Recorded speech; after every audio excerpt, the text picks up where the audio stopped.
So guys this side CS Harish Matharia only lectures के इस platform पे आप सभी का हार्दिक स्वागत है। एनालिसिस ऑफ फाइनेंशियल स्टेटमेंट बड़ा ही प्यारा सा टॉपिक है ना। सेकंड लास्ट टॉपिक है बेटा हमारे सिलेबस का। इसके अंदर में हमने कुछ चीजें आपको बताई थी, जैसे कि प्लीज ध्यान दे दो बेटा एक बार सब लोग, क्या क्या हमने देखा था इस टॉपिक के अंदर में बच्चों, मेरे प्यारे बच्चों। Analysis of financial statement basically चार चीजें इसमें हम लोगों को देखना है। चीज नंबर एक कन्वर्जन ऑफ फाइनेंशियल स्टेटमेंट, दूसरा comparative financial statement, then cash flow statement, last में रेशियो एनालिसिस। मैंने सबसे पहले आपका फाइनेंशियल स्टेटमेंट वाला पार्ट स्टार्ट किया था और आप लोगों को फाइनेंशियल स्टेटमेंट क्या होता है इसके बारे में बता दिया था। कब प्रिपेयर करते हैं? Generally prepared at the end of the accounting period. Generally financial statement include trading P&L और बैलेंस शीट, जो आपने आज तक देखा था बेटा, यस और नो। लेकिन अगर कंपनी की बात करो तो कैश फ्लो और नोट्स टू द अकाउंट्स भी प्रिपेयर करते हैं कंपनी के केस में। बाकी अदरवाइज पार्टनरशिप या प्रोप्राइटरी फर्म में आपको ये तीन ही चीजें देखने मिलेगी, trading P&L balance sheet, trading P&L balance sheet, yes और नो। ट्रेडिंग P&L कोई प्यार से इनकम स्टेटमेंट बोल देते हैं और बैलेंस शीट ये पोजीशन स्टेटमेंट है, क्योंकि बैलेंस शीट पोजीशन दिखाती है। बैलेंस शीट क्या दिखाती है? बिजनेस की पोजीशन, यस और नो। पक्का? चल बिल्कुल सही बोला एक बच्ची ने, लाइफ का एक अलग ही मजा होता है यो। सो व्हाई, क्यों करते हैं एनालिसिस? कोई शौक है क्या कि कोई जीवन में काम धंधे नहीं है, चलो एनालिसिस करते हैं आज फाइनेंशियल स्टेटमेंट का? नो, इसके काफी सारे ऑब्जेक्टिव है, नीड है। Why analysis of financial statement? ये करने से हमें मिलती है, कौन मिलती है? Information. Analysis of financial statement help us in estimation of profit, अंदाज लगाने में 30 साल धंधे में इतना प्रॉफिट होगा, यस और नो। अंदाज लगा सकते हैं ना हम लोग, भूतकाल को देख के भविष्यकाल प्रेडिक्ट कर सकते हैं, भूतकाल को देख के भविष्यकाल प्रेडिक्ट कर सकते हैं। दूसरा, प्लानिंग करने में मदद मिल जाएगी, डिसीजन मेकिंग के लिए इंफॉर्मेशन मिलेगी, मैनेजमेंट को मदद मिल जाएगी इन calculating the efficiency of the business. हमारा बिजनेस एफिशिएंट वे में काम कर रहा है कि नहीं कर रहा है? Is our business doing properly or not, doing good or not, and proper use of the economic resources, है ना। हमारे बिजनेस के काफी सारे रिसोर्सेस है जिसका प्रॉपर यूटिलाइजेशन, राजेश खन्ना इधर ध्यान दे, प्रॉपर यूटिलाइजेशन हो रहा है कि नहीं हो रहा है, ये हमें कहां समझ में आ जाएगा बेटा? इंफॉर्मेशन से। इंफॉर्मेशन कहां से मिलेगी? एनालिसिस करने से, यस और no. And providing information to the users, ये हमने देखा था थ्योरी क्वेश्चन के लिए एग्जाम में पूछा जा सकता है। लिमिटेशंस भी थे इसके कुछ।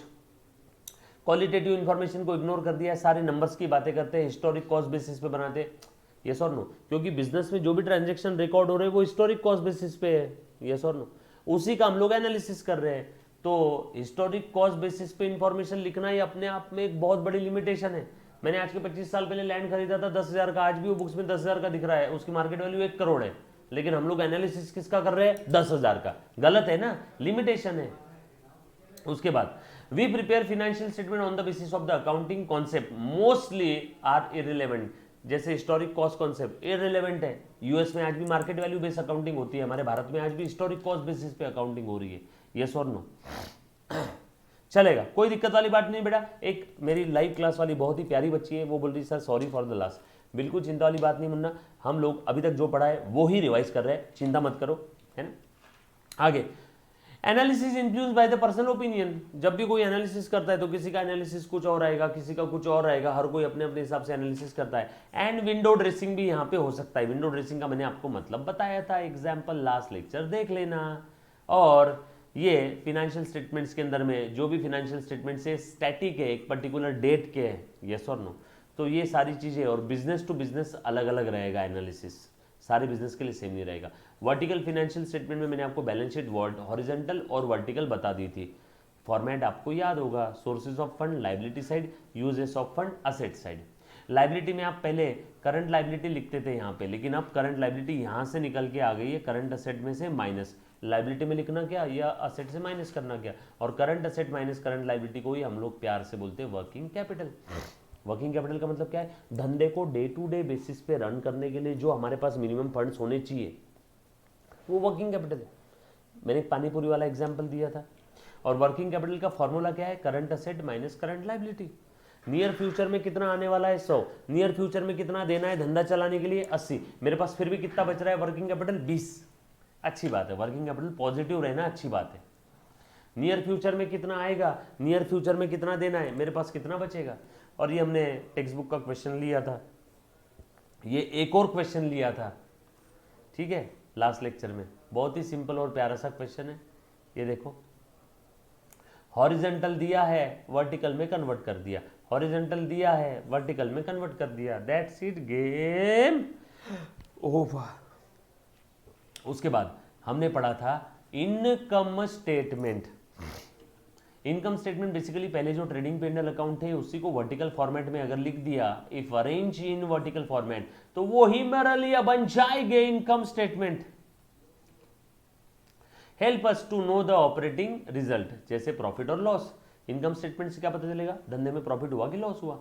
Now format of income statement, अब मैं फॉर्मेट बताने जा रहा हूं। आई मीन मैंने ऑलरेडी पिछले लेक्चर में बता दिया, फिर से बताता हूं। Vertical format of income statement of company. Sir company क्यों लिखा, क्योंकि प्रोप्राइटरी और partnership firm income statement vertical format में नहीं बनाते हैं, वो लोग आज भी हॉरिजॉन्टल में बनाते हैं। यस और नो?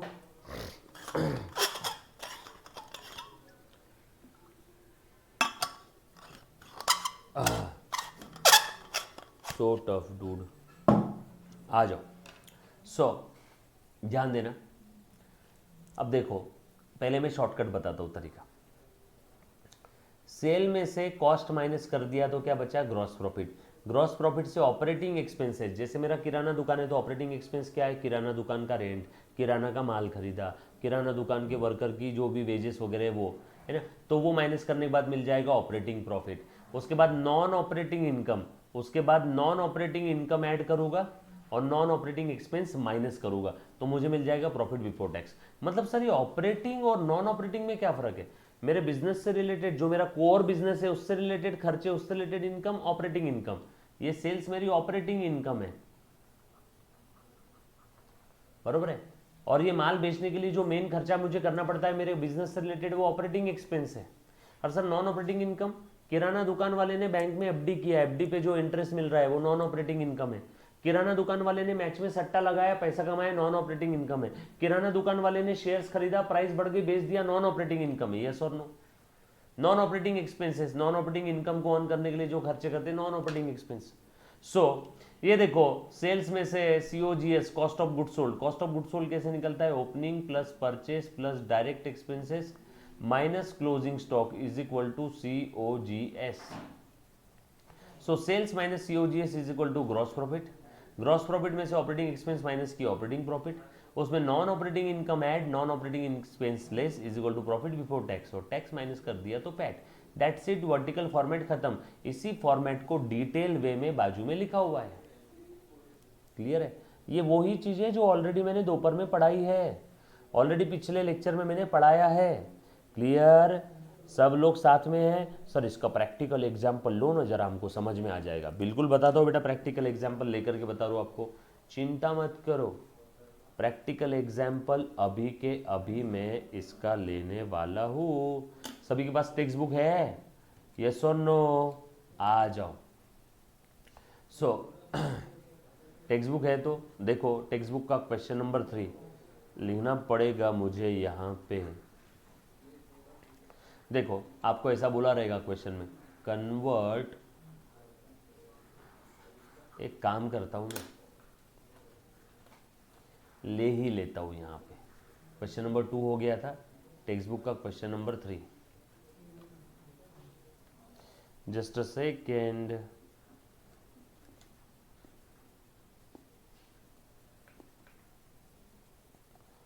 इससे बाहर क्वेश्चन नहीं आएंगे, हाँ पहले बता रहा हूँ, अच्छे से ध्यान देना।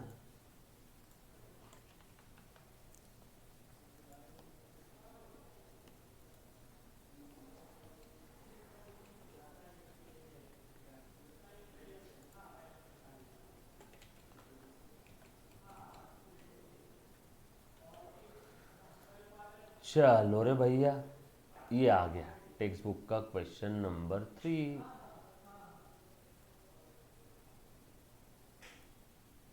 ठीक है,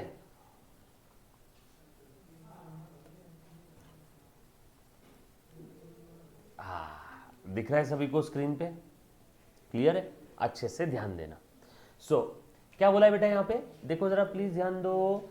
convert the following trading and P&L account into vertical income statement. Question में हॉरिजॉन्टल दिया रहेगा। अब मैं आंसर लिख रहा हूं यहां पे, चल अब अच्छे से ध्यान दे दो। आपको क्वेश्चन में हॉरिजॉन्टल दिया हुआ है, आपको वर्टिकल में कन्वर्ट करना है। हॉरिजॉन्टल दिया हुआ है, वर्टिकल में कन्वर्ट करना है। लिखो वर्टिकल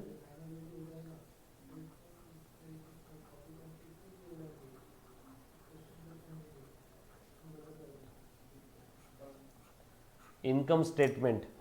टाइम है क्या 10-15 मिनट? ठीक है, रुक फिर। Vertical income statement for the year ended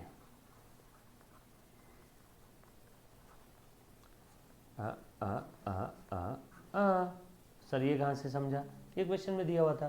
sir ये लाल कलर के पेन से आप क्या लिख रहे हो? आंसर। सर हमने भी ऐसे आंसर लिखना है? हाँ सर। आंसर का हेडिंग क्या लिखना? Question number 3 of text book. ठीक है, और टेक्स्ट बुक नहीं होगी तो स्क्रीन पे क्वेश्चन दिख रहा है, वीडियो को पॉज करो और लिख लो। क्लियर? पक्का? एक बच्चे ने बोला सर वापस। जी हाँ मैम, बिल्कुल हम लोग वापस करेंगे। ये लो मैम, आपके लिए क्या बात है, जान है। ये देखो, मैं एक बार फॉर्मेट वापस बता देता हूँ, प्लीज ध्यान देना बेटा। सो क्या क्या दिया है यहाँ पे देखना जरा। वर्टिकल फॉर्मेट की मैं बात कर रहा हूँ। सबसे पहले तो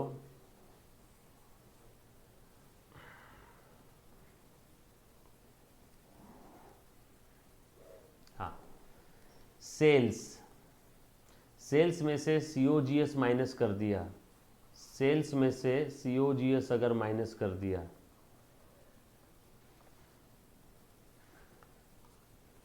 तो क्या मिलेगा? Gross profit A minus b, A minus b, A minus b, A minus b. Sales minus cost of good sold. और कॉस्ट ऑफ गुड सोल्ड कैसे निकालेंगे? Opening stock plus purchase plus direct expense minus closing stock. ये कहाँ से आया?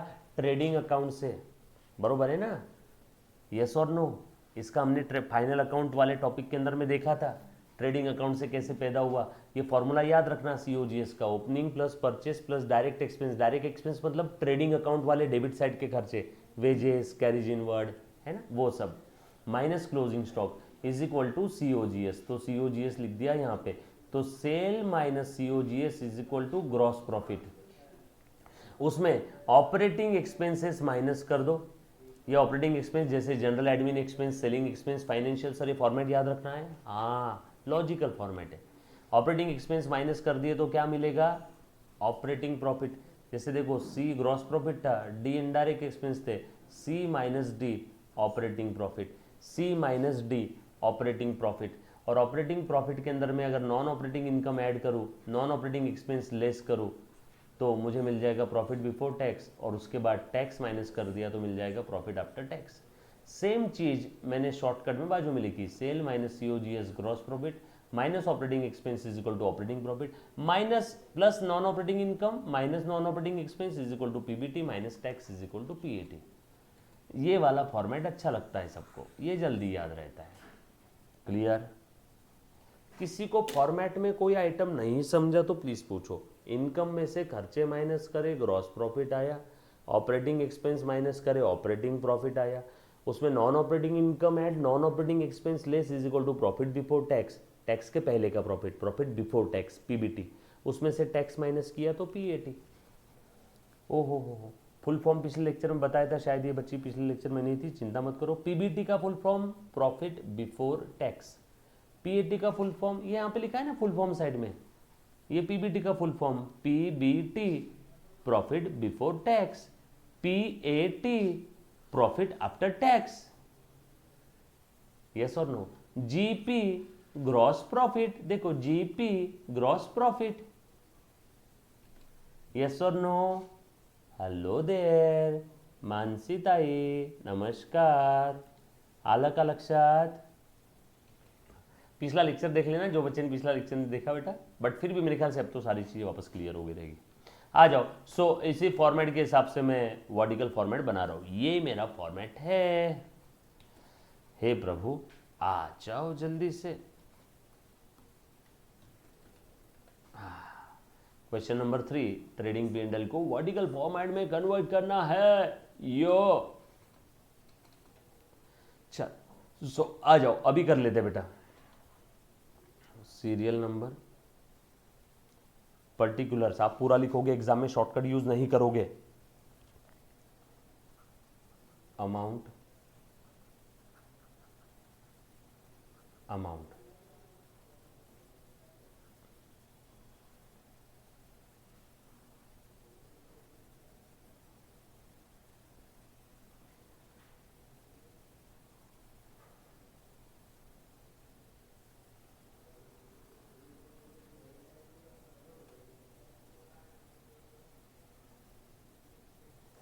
कैसा लगा? Line एकदम सीधी मारता होगी नहीं मैं? अरे थोड़ी तिरछी हो गई। हाँ चलो हो जाओ शुरू। फॉर्मेट याद है सभी को? अरे किधर गया रे फॉर्मेट? हाँ ये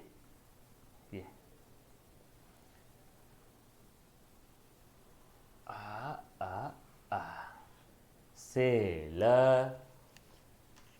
बरोबर ना? सेल, वही फॉर्मेट ले रहा हो बेटा, और कुछ भी नहीं है।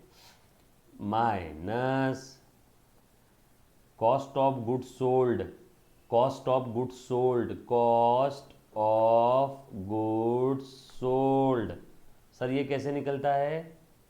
Opening stock plus purchase plus direct expense trading के डेबिट वाले माइनस क्लोजिंग स्टॉक, ये फॉर्मूला है COGS का, बरोबर है।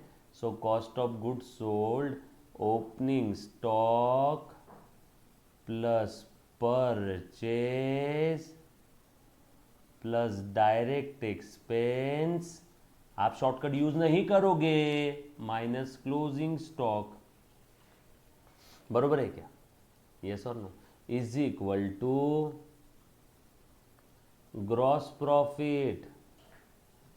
कितनी सोपा है रे बाड़ा बग, A माइनस बी, बरोबर है। उसके बाद ग्रॉस प्रॉफिट में से ऑपरेटिंग एक्सपेंस माइनस कर दिए, sale minus COGS gross profit. Gross profit से क्या है? A B C D, D है ना, D ऑपरेटिंग एक्सपेंस माइनस कर दिए तो क्या मिल जाएगा? Operating profit. Operating expense minus कर दिए तो क्या मिल जाएगा? Operating profit. ऑपरेटिंग प्रॉफिट, बरोबर है क्या? थोड़ी सी जगह देख के मैं लिख रहा हूँ। ऑपरेटिंग प्रॉफिट कैसे आया ये? C minus D, operating gross profit से ऑपरेटिंग एक्सपेंस माइनस कर दिए। Put the value get the answer. Put the value फक्त फॉर्मेटमध्ये फिगर उचलून ठेवायची आहे बाळा। हाँ बरोबर है क्या? उसके बाद ये आ गया ऑपरेटिंग प्रॉफिट। ऑपरेटिंग प्रॉफिट में ऐड करेंगे नॉन ऑपरेटिंग इनकम, लेस करेंगे non operating expense, is equal to मिल जाएगा प्रॉफिट बिफोर टैक्स। उसमें से माइनस करेंगे टैक्स। सर ये तो सिंपल है एकदम। हाँ फिर मैं इतने दिनों से क्या बोल रहा हूं? Profit after tax. चलो put the value get the answer. Opening stock लिखो। ओपनिंग स्टॉक किधर है रे बाड़ा? किधर है? 3,50,000। Purchase 7 lakh, purchase 7 lakh. Direct expenses में बस वेजेस ही दिख रहे हैं यहाँ पे। Carriage inward, wages, octroi, freight, royalty सब डायरेक्ट एक्सपेंस है ट्रेडिंग के डेबिट वाले। यहाँ पे सिर्फ वेजेस ही है, और भी होते तो वो भी लिख लेता। क्लोजिंग स्टॉक में क्या दिख रहा है? 2 लाख, माइनस करना है क्लोजिंग स्टॉक। बाप रे सर इतना आसान? 7 और 3 10, 10.5, 11, 11 में से 2 गए 9 लाख। 9 लाख आ गया आपका COGS। सेल्स कितना है? 11 लाख। क्या बात कर रहे हो सर? हो गया सब कुछ। बोलो ग्रॉस प्रॉफिट कितना आया? 11 में से 2 गए, ए माइनस बी, ए माइनस बी। 11 में से 9 गए, 2 लाख। क्या बात कर रहे हो सर? ऑपरेटिंग एक्सपेंसेस में क्या क्या है मेरे पास? ऑपरेटिंग में मतलब ये आ गया हमारा 2 लाख, आ गया क्या? आ गया 2 लाख। ऑपरेटिंग एक्सपेंस में मेरे पास में ऑफिस एक्सपेंस, सेलिंग और फाइनेंस, ये तीनों ऑपरेटिंग एक्सपेंस है, धंधा चलाने के लिए जो खर्चा करना पड़ता है। तो लिख लो ऑपरेटिंग, सेलिंग और फाइनेंस। आप पूरा लिखोगे, आप शॉर्टकट यूज नहीं करोगे। ऑफिस एक्सपेंस है ये, ऑफिस सेलिंग फाइनेंस, 1 50 20। क्या बात कर रहे हो सर? फिर आउटर कॉलम में 1,70,000, 2 लाख में से 170 गए, सी माइनस डी, सी माइनस डी। क्या बात कर रहे हो सर?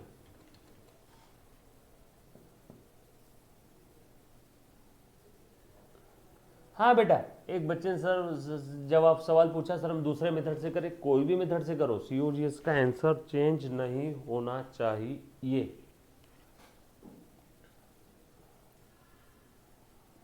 एक बच्ची बोल रही सर डायरेक्ट आंसर तो नहीं दिया है। ये क्वेश्चन है ना, देखो ना, ग्रॉस प्रॉफिट 2 लाख आया, हमारा भी 2 लाख आया, मैच होना चाहिए। ये सिर्फ फॉर्मेट चेंज हो रहा है, आंसर चेंज नहीं होगा।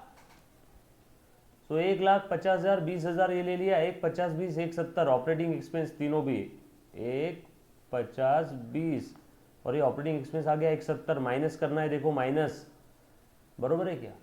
यस और नो? बोलो बचा क्या? 30,000 आपका प्रॉफिट, बरोबर है? ये ऑपरेटिंग प्रॉफिट है। बोलो नॉन ऑपरेटिंग इनकम कुछ है, ये आ गया क्या? 30,000 आ गया क्या? हाँ, ये तो बैलेंस ब्रॉट डाउन है। 30,000 आ गया क्या? हाँ। नॉन ऑपरेटिंग इनकम है? नो। नॉन ऑपरेटिंग एक्सपेंस है? नो। बोलो पीबीटी कितना आया? 30,000। टैक्स के बारे में दिया है क्वेश्चन में? नो। नो मतलब गणित में 0 होता है। So net profit after tax, कुछ था इसमें?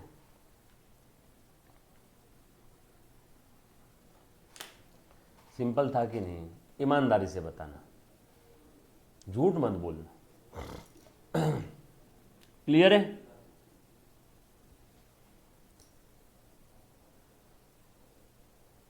बर्तन वाली बाई बर्तन धो के चले गई और इस जगह पे रख दी। हमने एक एक बर्तन को उठा उठा के यहां से यहां पे रखा है। बोलो 5 पैकी 5 मैदा पाउडर,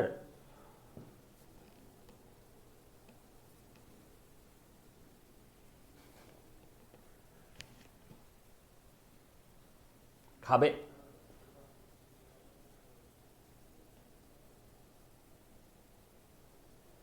क्लियर है? क्या बात है? एक बच्चे ने बोला सर 20 से 17 हो गए। डन।